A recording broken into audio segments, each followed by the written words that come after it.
Hello everyone, আজ আপনাদের সামনে একটু রান্না নিয়ে উপস্থিত হলাম। এখানে আছে রুই মাছ, মৌরলা মাছ, ঝিঙ্গা, লাউ। আজকে রান্না করবো ঝিঙ্গা দিয়ে ছোটো মাছ, মাছের মাথা দিয়ে লাউ।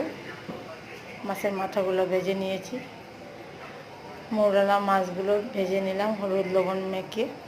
ভেজে নিয়ে ভালো করে ভেজে নেব, বেশি কড়কড়া করবো না, হাফ ফ্রাই করে নেব। নিয়ে কড়াইতে তেল দিয়ে দিলাম পেঁয়াজ কুচি দিয়ে যে ঝিঙ্গাগুলা একটু লবণ দিয়ে আমি ভিজিয়ে রেখেছিলাম দিয়ে দিলাম।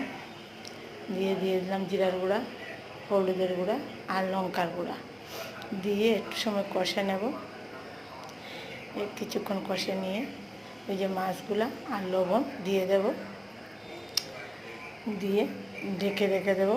আর কোনো জল টল কিছু লাগবে না। এদিকে আমার ভাতও রান্না হয়ে গেছে, মাছের ডিমের বড়াটাও হয়ে গেল।